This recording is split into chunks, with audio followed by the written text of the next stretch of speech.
Dice, la última pregunta que queda por contestar. ¿No te das cuenta de que todo tu sufrimiento procede de la extraña creencia de que eres impotente? Ser impotente es el precio del pecado. La impotencia es la condición que impone el pecado, el requisito que exige para que se pueda creer en él. Solo los impotentes podrían creer en el pecado. La enormidad no tiene atractivo, excepto para los insignificantes. Y solo los que primero creen ser insignificantes podrían sentirse atraídos por ella. Traicionar al Hijo de Dios es la defensa de los que no se identifican con Él. Y tú, o estás de su parte o contra Él, o lo amas o lo atacas, o proteges su unidad o lo consideras fragmentado y destruido como consecuencia de tu ataque. Entonces, ser impotente.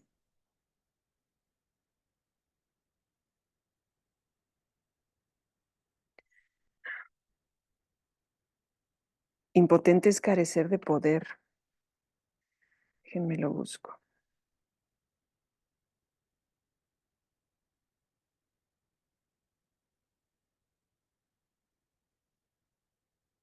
Que no tiene potencia.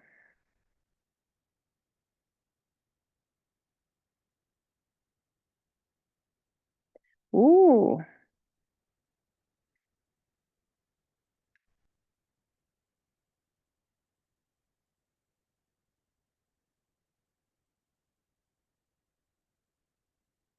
capacidad para ejecutar algo o producir un efecto. Entonces, ser impotente, claro. A ver, el precio de soñar es la voluntad. Nosotros pagamos con la voluntad el estar dormidos. Jesús en el capítulo 18 nos decía que nosotros comenzamos a despertar cuando nos damos cuenta que no hay nada externo a nosotros. Cuando comenzamos a aceptar el hecho de que no hay más voluntad que la mía, que siempre está ocurriendo mi voluntad. En el capítulo 12 Jesús nos dice que el precio de dormir es la voluntad. Entonces, ser pecador implica que yo soy impotente. ¿Por qué? Porque soy incapaz de tener un efecto y es aceptar una definición acerca de mí que yo no decidí, que alguien me impuso. Ahí la impotencia.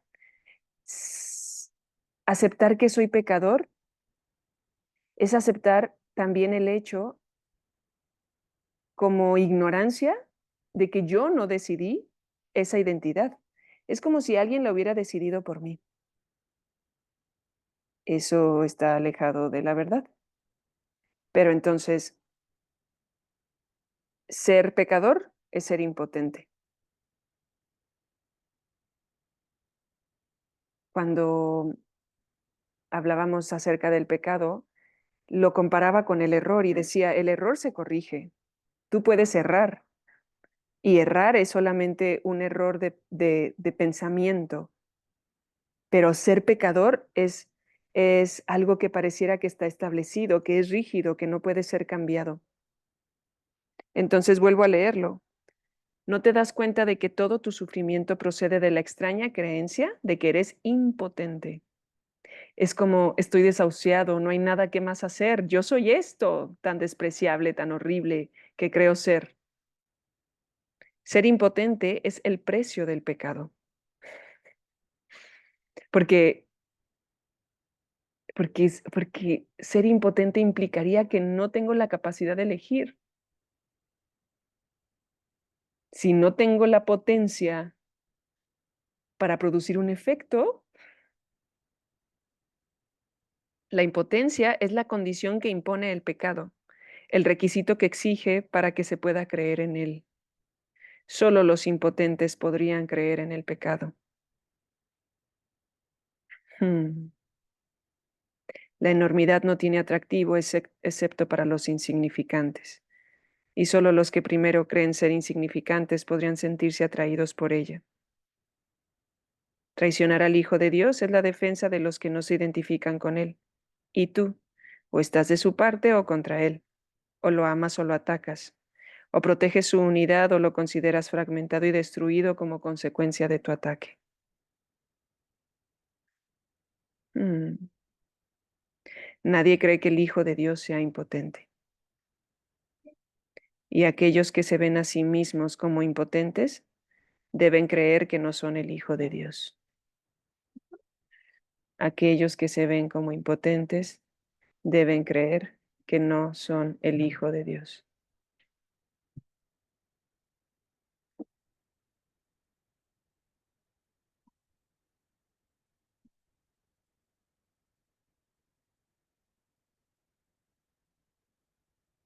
Otra vez volvemos a la característica.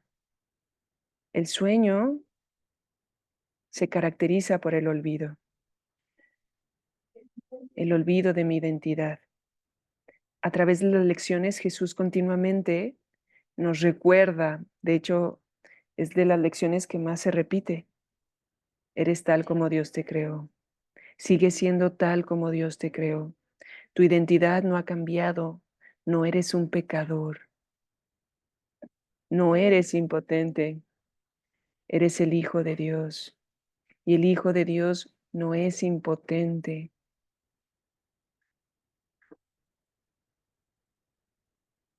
Aceptar esta idea es implica responsabilidad, porque implica que todo, denme un segundo.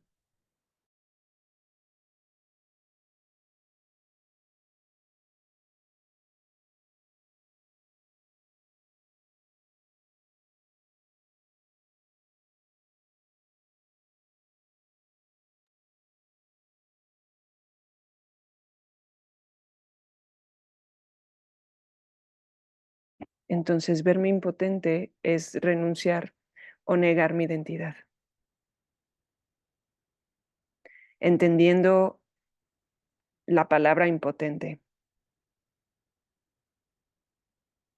¿Alguna vez han tenido alguna situación en la que se sienten atrapados, como si no hubiera posibilidad? Yo a veces hasta me siento desahuciada. A veces hasta escucho a personas que tienen la facilidad, ni siquiera estudiantes del curso, ¿eh? Simplemente personas sabias, personas que se permiten ser guiadas por el corazón, que se permiten ese conocimiento de, de amor, de ternura, de compasión, de nobleza. Es estar dispuesto a pasar por alto y a buscar a Dios en todo. A veces hasta puedo decir que envidio su fe, su confianza, y reconozco que cuando me puedo sentir así es porque me siento impotente, porque se me olvida que también puedo elegir, porque me siento atrapada en mis propias decisiones sin darme cuenta que son mías, sin darme cuenta que no son las situaciones las que me atrapan, sino que estoy atrapada en un pensamiento, en una idea, en un juicio que he hecho y que no he puesto en duda. Forma y contenido, esta, esta confusión de niveles es muy común y es sutil. Ese olvido que me lleva a la impotencia de que la forma no puede determinar nada en mí, que soy yo quien hace uso de la forma para determinarme, no al revés, y que hago uso de la forma para justificar una identidad falsa, pequeña, impotente, pecadora, alejada de Dios, de su gracia.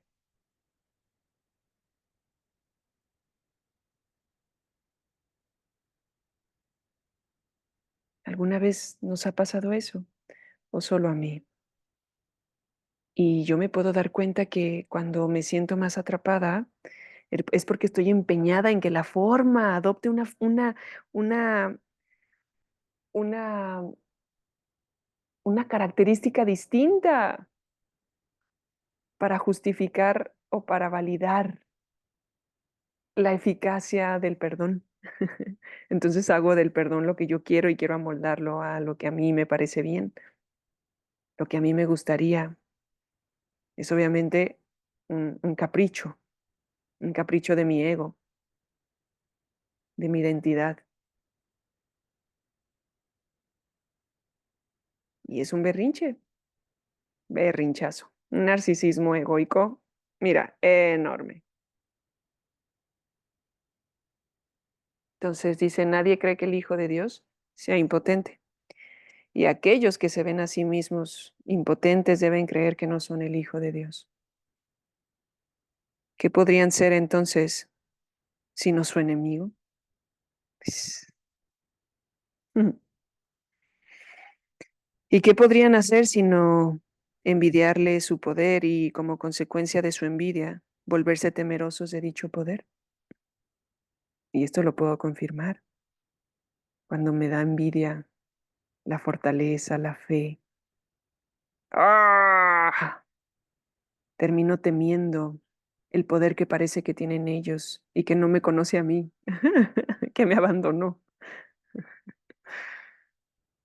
Dice, estos son los siniestros, los silenciosos y atemorizados, los que se encuentran solos e incomunicados y los que, temerosos del que el poder del Hijo de Dios los aniquile de un golpe, levantan su impotencia contra él. Se unen al ejército de los impotentes para librar su guerra de venganza, amargura y rencor contra él, a fin de que se vuelva uno con ellos. ¿Puedo hablar otra vez por mí? Y sí noto un grado de amargura, ¿eh? Cuando viene esta derrota, este, no, nada me sale bien. Todo este que puede, todo este paquete de ideas que puede estar acompañado de esta sensación de invalidez, porque de verdad te sientes inválido, ay, nada de lo que hago funciona, no puede ser hecho, hago mi lección y bueno, todo esto que según yo hago y no es más que un engaño, empieza después de esos celitos una sensación de amargura, porque después de esta derrota, es que como que qué sentido tiene estar vivo, de verdad. Y entonces esta amargura comienza a proyectarla y a mirar con desprecio a aquellos que parecen que tienen una vida mejor que la mía. Y lo he notado. Claro que pasa así. Primero me siento impotente, envidio un poquito y después viene la amargura. Ujú. Esto es bonito porque si te das cuenta de la amargura, puedes hacer el camino a la inversa. Ahí está la amargura, hubo unos celos porque parece que a alguien sí le funciona, pero a ti no, y entonces puedes volver a tomar otra decisión. El error estuvo aquí. Son en verdad un ejército deplorable, cada uno de ellos tan capaz de atacar a su hermano o volverse contra sí mismo, como de recordar que una vez todos creyeron tener una causa común. Los siniestros dan la impresión de estar frenéticos, de ser vociferantes y fuertes. Ah, que sí. El narcisismo espiritual y el narcisismo en general, que es totalmente egoico, se reviste, es una máscara de poder para no poder ver mi debilidad, mi, mi idea de debilidad, de impotencia. Dice, mas no saben quién es su enemigo, sino solo que lo odian. El odio los ha congregado, pero ellos no se han unido entre sí, pues si lo hubieran hecho, no serían capaces de abrigar odio. El ejército de los impotentes se desbanda en presencia de la fortaleza. Los que son fuertes son incapaces de traicionar porque no tienen necesidad de tener sueños de poder ni de exteriorizarlos. Eso también. Así como hemos experimentado esa derrota, también hemos experimentado lo que podríamos llamar, voy a silenciar porque mis perritas van a ladrar en 3, 2.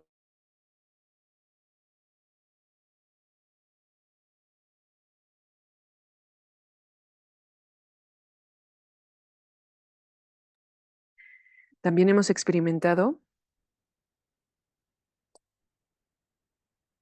este regocijo, este agradecimiento, este aprecio que es el resultado de reconocer, aunque sea levemente, el poder de Dios en mí, a través de mí, manifestándose en mí. Y desde ahí no te interesa hacerle daño a nadie. De hecho, te sientes agradecido, te puedes unir porque aprecias la existencia de los demás. Hay un entendimiento de un contexto mucho mayor que solo algo particular, que te permite sentirte vinculado y unido a todos. De alguna manera intuyes cuál es su finalidad, cuál es su propósito. Al ver esta totalidad, te puedes dar cuenta, lo intuyes, te puedes dar cuenta de que todo está en su lugar. Comienzas a ver una perfección. Todo está bien. Cada cosita, nada lo juzgas, sino que lo aprecias. Y con el aprecio viene el agradecimiento. Es lindo. Y podemos ver estas dos cosas.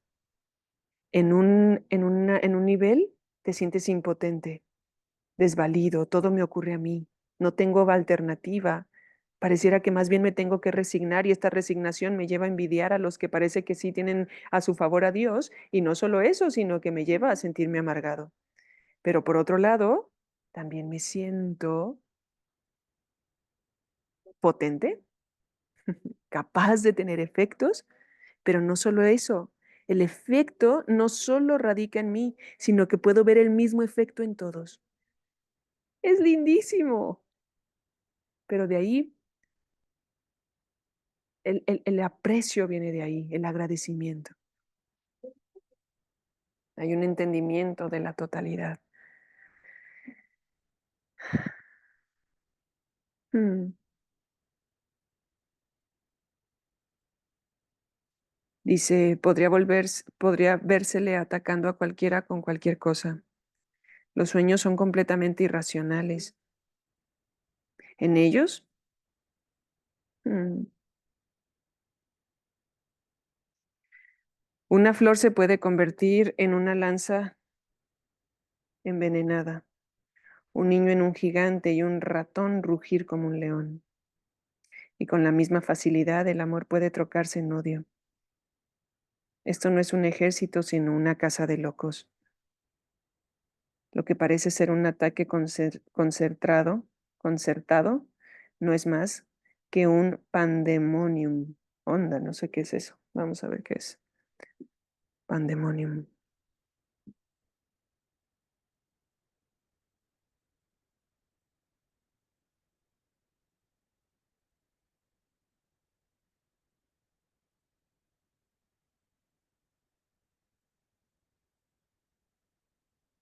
Dice lugar en que hay mucho ruido o confusión. Claro que sí. Dice pandemonium, el paraíso perdido. Capital imaginaria del reino infernal.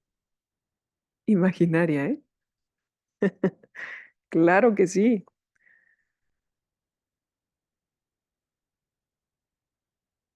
Dice, el ejército de los impotentes es en verdad débil. No tiene armas ni enemigo. Puede ciertamente invadir el mundo y buscar un enemigo, pero jamás podrá encontrar lo que no existe. Puede ciertamente soñar que encontró un enemigo, pero este cambia incluso mientras lo está atacando, de modo que corre de inmediato a buscar otro y nunca consigue cantar victoria. Y a medida que corre se vuelve contra sí mismo, pensando que tuvo un pequeño atisbo del gran enemigo que siempre elude su ataque asesino, convirtiéndose en alguna otra cosa. Cuán traicionero parece ser ese enemigo, que cambia tanto que ni siquiera es posible reconocerlo. El odio, no obstante, tiene que tener un blanco. No se puede tener fe en el pecado sin un enemigo. ¿Quién, que crea en el pecado, podría atreverse a creer que no tiene enemigos? ¿Podría admitir que nadie lo ha hecho sentirse impotente? Claro que no. No, no, no, claro que no. Eres impotente porque tienes un enemigo, porque parece que tu enemigo está por encima de ti y eso te lleva a sentirte impotente, porque la batalla está perdida. ¿Sabes que de ahí procede la depresión?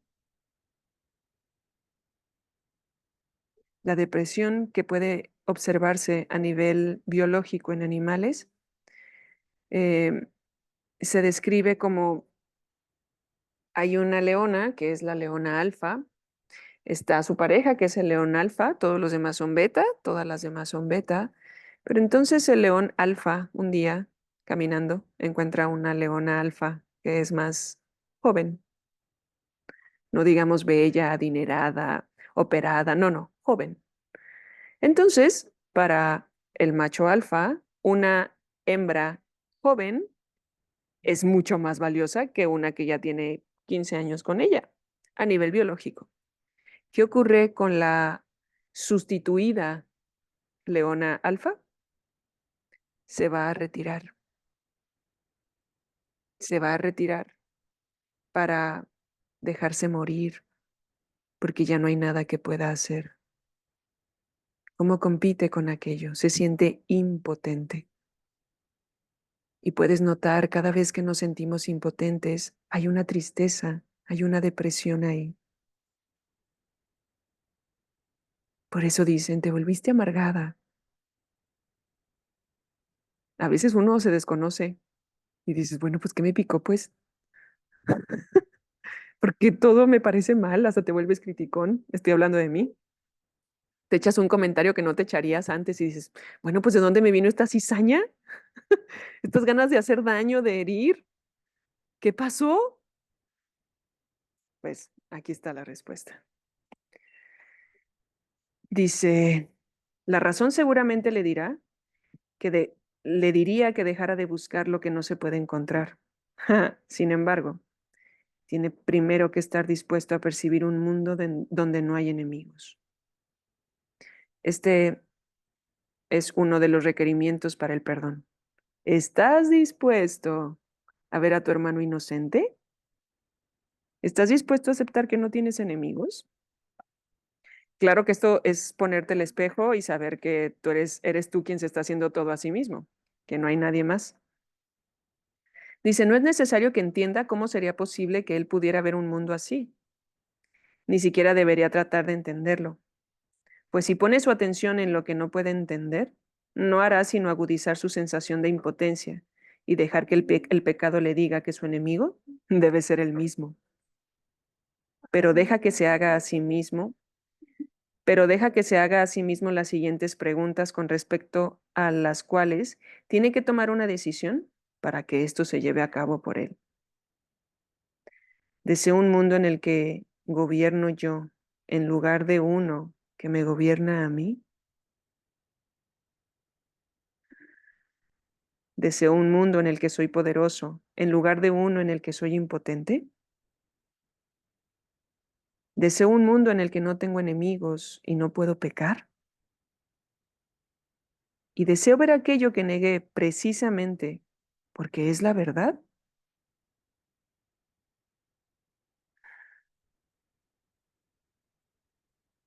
Mm. Tal vez ya hayas contestado las tres primeras preguntas, pero todavía no has contestado la última.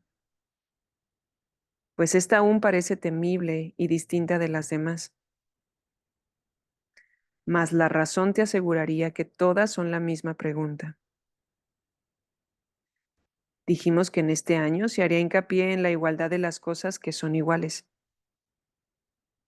Esta última pregunta, que es en verdad la última con respecto a la cual tienes que tomar una decisión, todavía parece encerrar una amenaza para ti que las otras ya no poseen. Y esta diferencia imaginaria da testimonio de tu creencia de que, a lo mejor, la verdad es el enemigo con el que aún te puedes topar. Mm. En esto parece residir, pues, la última esperanza de encontrar pecado y de no aceptar el poder. No olvides que la elección entre el pecado y la verdad o la impotencia y el poder es la elección entre atacar y curar. La curación emana del poder y el ataque de la impotencia. Mm. ¿Por qué el ataque emana de la impotencia? Los impotentes tienen que defenderse porque parece que hay algo más fuerte que ellos. Hay algo que hay que defender. Defensa y ataque es exactamente lo mismo. El que se defiende ataca. Es imposible que quieras curar a quien atacas. Y el que deseas que sane tiene que ser aquel que decidiste que estuviese a salvo del ataque. ¿Y qué otra cosa podría ser esta decisión, sino la elección entre verle a través de los ojos del cuerpo o bien permitir que te sea revelado a través de la visión? La manera en que esta decisión da lugar a sus efectos no es tu problema, pero tú decides lo que quieres ver. Mm. Este es un curso acerca de causas, no de efectos. Considera detenidamente qué respuesta vas a dar a esta última pregunta que todavía no has contestado y deja que la razón te diga que debe ser contestada y que la respuesta se encuentra en las otras tres. Te resultará evidente entonces que cuando observes los efectos del pecado en cualquiera de sus formas, lo único que necesitarás hacer es simplemente preguntarte a ti mismo lo siguiente: ¿es esto lo que quiero ver? ¿Es esto lo que deseo?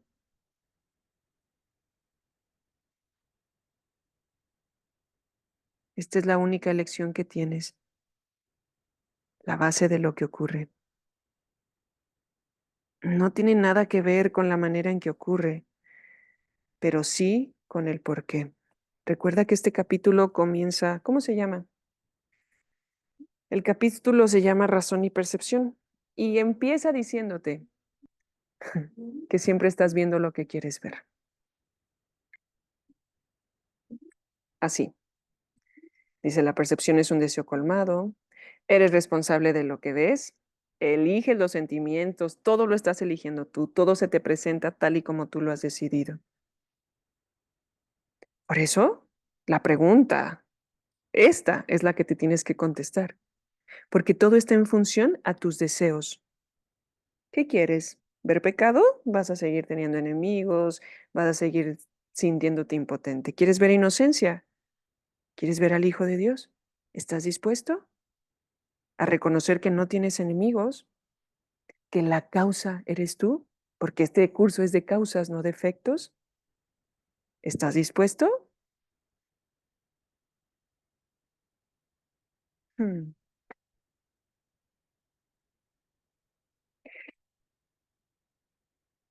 Y dice, y de ahí en más, no te preguntes cómo va a ocurrir. Lo que quiere este curso, lo que quiere Jesús es que quieras, es que desees ver la inocencia, es que utilices la razón y digas, ¿de qué? ¿Para qué me serviría seguir viendo pecados? ¿Para qué quiero seguir creyendo que tengo enemigos, que tengo que defenderme, que tengo que hacer planes, que soy impotente? ¿Para? ¿Por? ¿Qué pasaría si acepto la verdad? Mm. Dice, y no te preocupes cómo se va a hacer, solo decídelo. De hecho, todo lo que nos está preguntando te lleva a tomar la decisión. Es todo. ¿De verdad quieres sostener esto?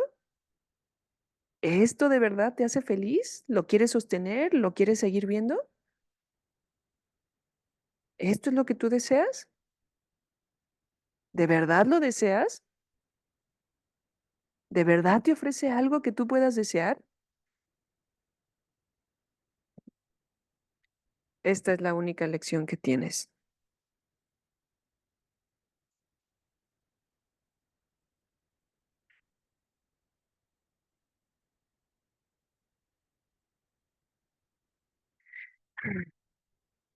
La base de lo que ocurre. No tiene nada que ver con la manera en que ocurre, pero sí con el por qué. Pues sobre esto tienes control. Y si eliges ver un mundo donde no tienes enemigos y donde no eres impotente, se te proveerán los medios para que lo veas. ¿Por qué es tan importante esta última pregunta? La razón te dirá por qué. Es igual a las otras tres, salvo en lo que respecta al tiempo. Las otras son decisiones que puedes tomar, volverte atrás y luego volverlas a tomar. Pero la verdad es constante e implica un estado en el que las vacilaciones son imposibles. Puedes desear un mundo en el que tú gobiernas y no uno que te gobierna a ti. Y luego cambiar de parecer. Puedes desear intercambiar tu impotencia por poder y luego perder ese deseo cuando un ligero destello de pecado te atrae. Y puedes desear ver un mundo incapaz de pecar y sin embargo permitir que un enemigo te tiente a usar los ojos del cuerpo y a cambiar de parecer. El contenido de todas esas preguntas es el mismo, pues cada una de ellas te pregunta si estás dispuesto a intercambiar el mundo del pecado por el que el Espíritu Santo ve, puesto que es esto lo que el mundo del pecado niega. Los que ven el pecado, por lo tanto, están viendo la negación del mundo real. Sin embargo, la última pregunta suma a tu anhelo de querer ver el mundo real el deseo de permanencia, de tal forma que ese deseo se convierta en el único que tengas.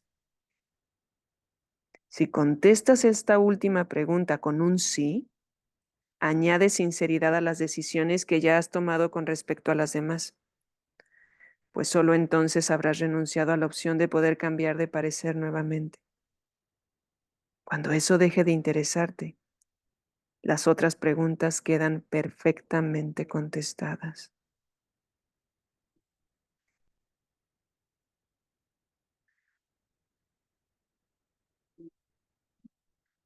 Tomar una sola decisión.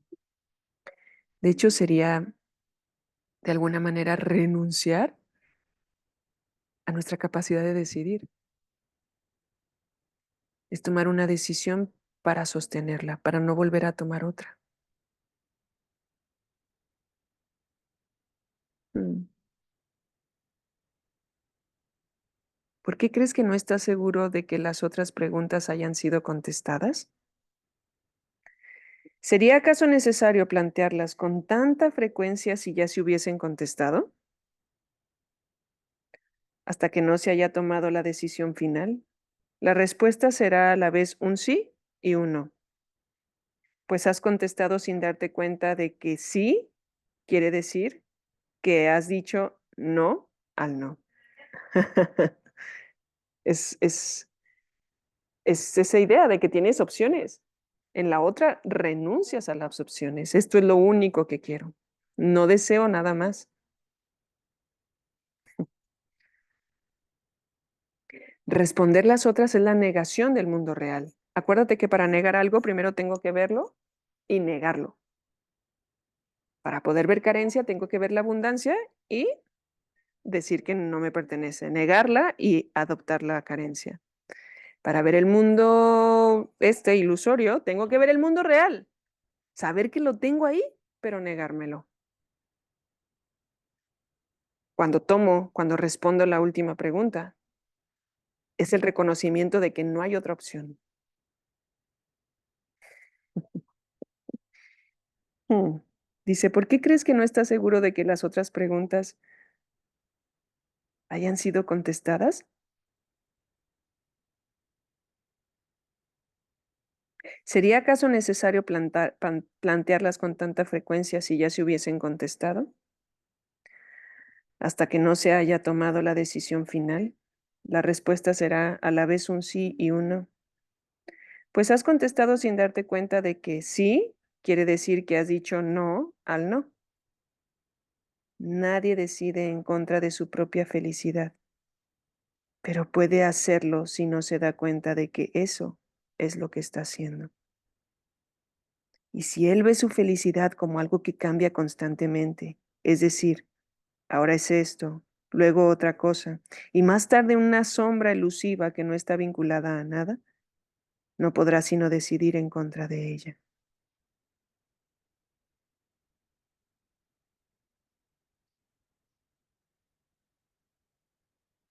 La sabiduría es el resultado de errores.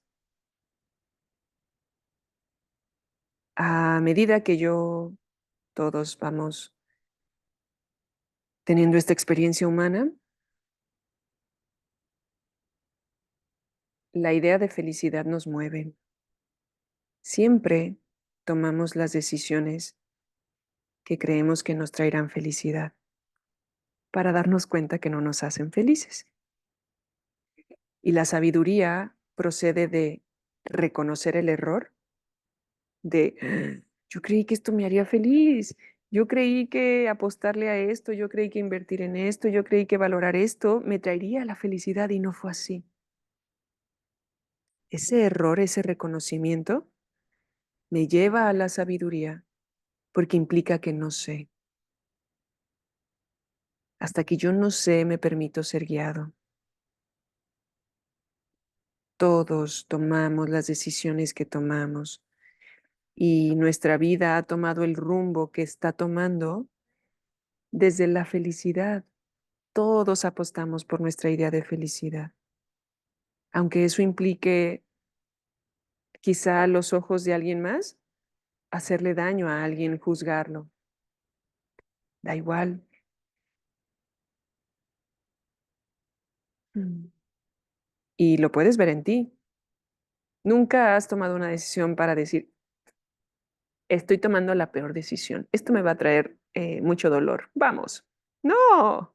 Te lavaste el coco y te contaste una historia magnífica. am, de hecho, magnificaste y le diste una grandiosidad a un ídolo. Lo embarneciste, le pusiste laca de oro, piedras preciosas, como cuando nos habla de los dos cuadros, dice, y esos rubíes que parecen tener son gotas de sangre, de lágrimas de sangre. ¿Qué has puesto ahí? Pero no lo ves porque lo ves como lo quieres ver. Acuérdate que todo responde a tu deseo. Y si yo deseo encontrar felicidad ahí porque he puesto un ídolo, porque no lo he cuestionado, porque no lo he mirado, porque a veces sí y a veces no, porque quiero un ataque, porque todos los deseos que tenemos que proceden del ego siempre son una venganza, pero no estoy dispuesta a cuestionarlo, entonces voy y le apuesto tras, pero siempre lo hacemos con la idea de ser felices, con la intención de ser felices. Mm.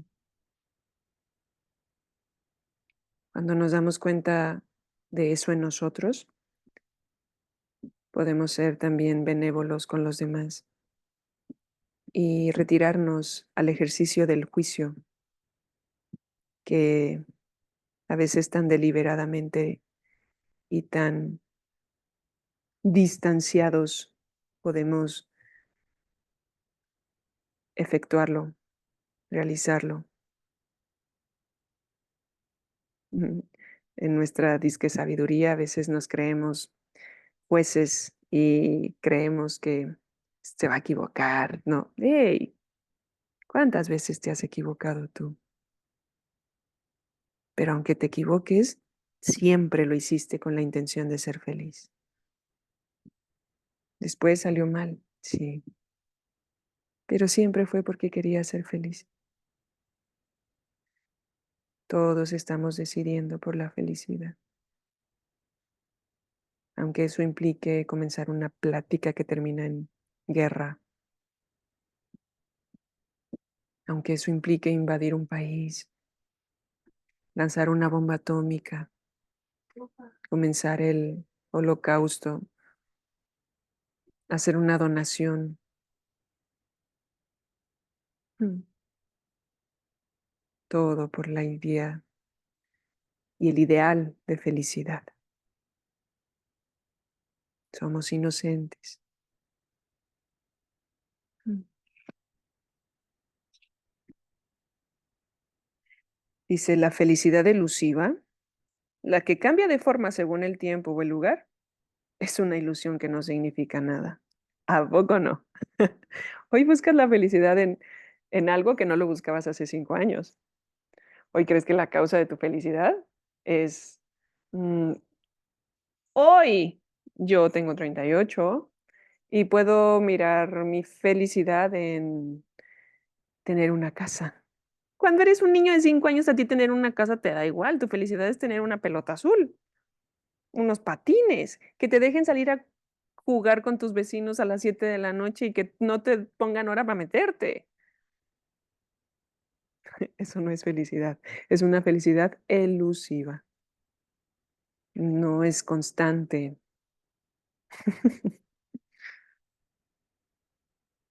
Bueno, dice, la felicidad tiene que ser constante porque se alcanza mediante el abandono del deseo de lo que no es constante. La felicidad constante se alcanza mediante el abandono de lo que no es constante. ¿Qué es lo que no es constante?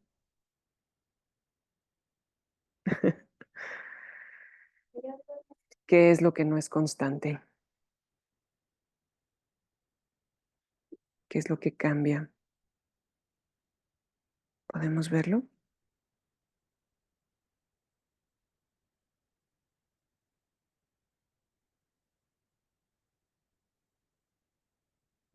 Mis deseos no son constantes.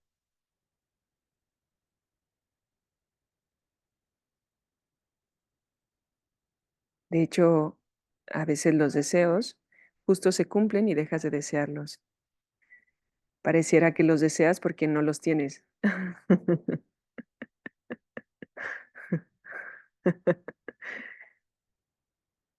Mm. Mis pensamientos personales tampoco son constantes.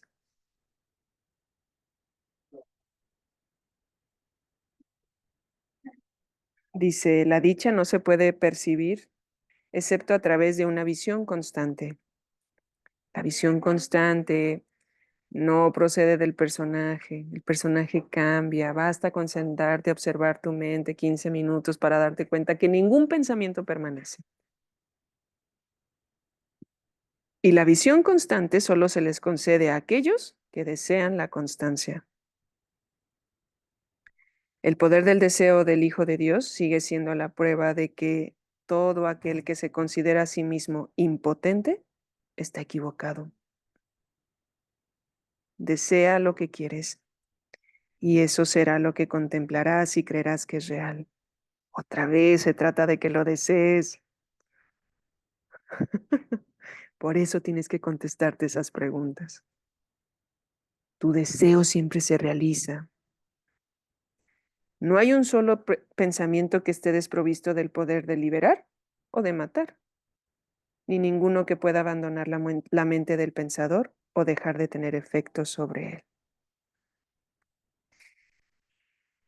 De hecho, se dice que todas las decisiones que hemos tomado por insignificantes, todas las decisiones que hemos tomado están archivadas.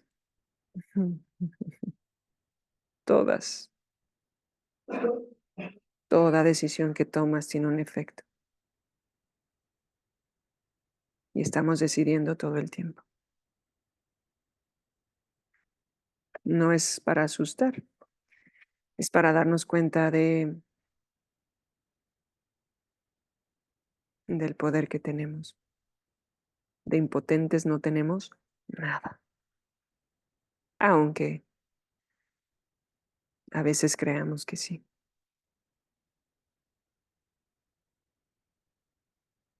Mm. ¿Hay algo que quieran comentar?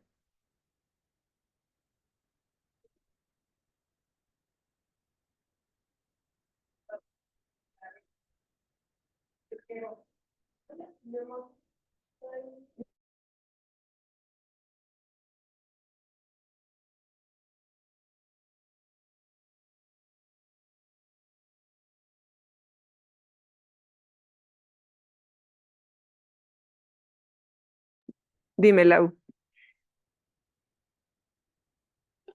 Hola, ¿qué hubo?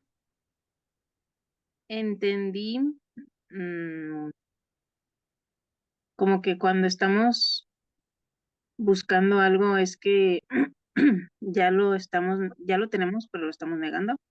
Ujú. O sea, está en nuestras narices, pero como estamos tan concentrados en seguir buscando, pues Mira, Lau, tu deseo siempre se realiza.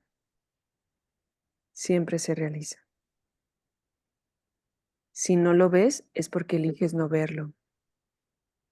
Lo tienes ahí, pero no lo has elegido. Es que esa es la trampa, que no te das cuenta que no lo estás eligiendo.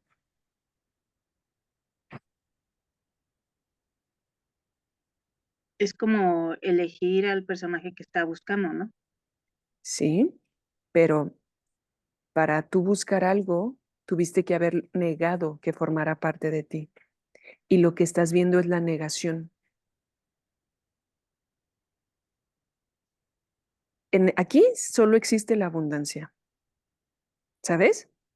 Hasta para ver carencia, tengo que ver abundancia, pero negarla. ¿Pero qué estoy viendo? Abundancia.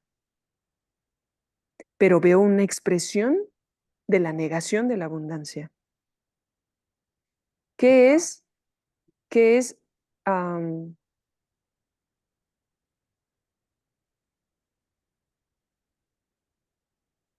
mm, ¿Qué sería?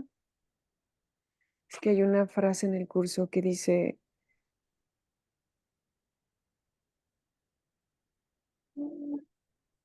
por ejemplo, cuando nos habla acerca de la expiación y nos dice que la expiación es necesaria porque hay una falta de amor, hay una negación del amor, pero el amor está ahí. Para el ego yo busco algo diferente, porque existe la separación, pero para el espíritu yo estoy siempre frente a lo mismo, que son las leyes de Dios y son sus características, por ejemplo, la abundancia. Yo quiero ver la abundancia en términos del personaje, pero mi percepción y mi manera de ver el mundo es tan limitada que solo veo lo que me imagino que es. Si yo me permitiera abandonar todas esas ideas, podría darme cuenta de que no sabía nada de la abundancia, porque la abundancia no me ha abandonado ni un instante. Por eso, el perdón o el milagro no corrige nada, solo quita los obstáculos, ya estaba aquí. ¿Qué es lo que no me permite ver? La negación de la idea y mi deseo de la negación. Si yo no estoy viendo algo es porque estoy deseando no verlo, pero para desear no verlo tengo que estarlo viendo.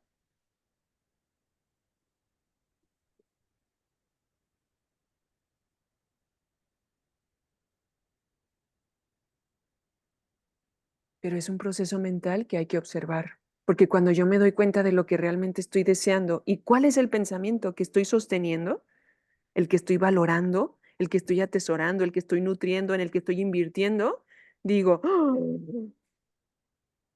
¡Pum!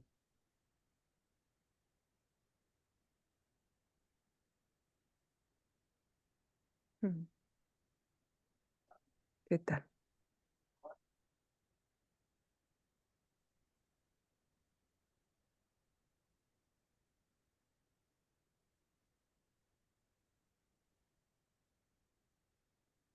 Mm.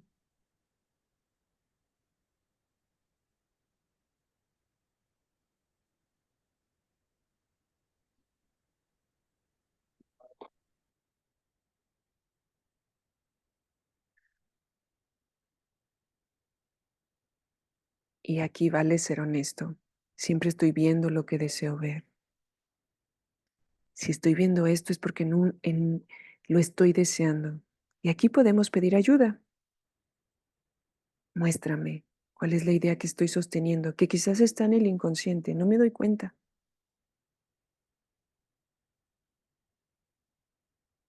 Quiero ver, quiero ver el obstáculo. Mm, podríamos hacerlo. Y recuerda, no te tienes que preguntar cómo, solo desea dejar de percibirte impotente. ¿Y para eso qué? Desea un mundo en el que no haya enemigos. ¿Estás dispuesto? ¿Mm? ¿Estás dispuesto a admitir que no tienes enemigos? ¿Que eres el responsable de lo que ves? ¿Que eliges los sentimientos que quieres experimentar y decides el objetivo que quieres alcanzar y todo te sucede tal y como lo has pedido?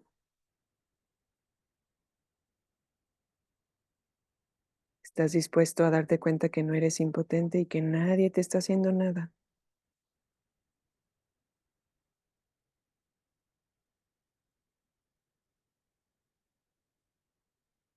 Mm.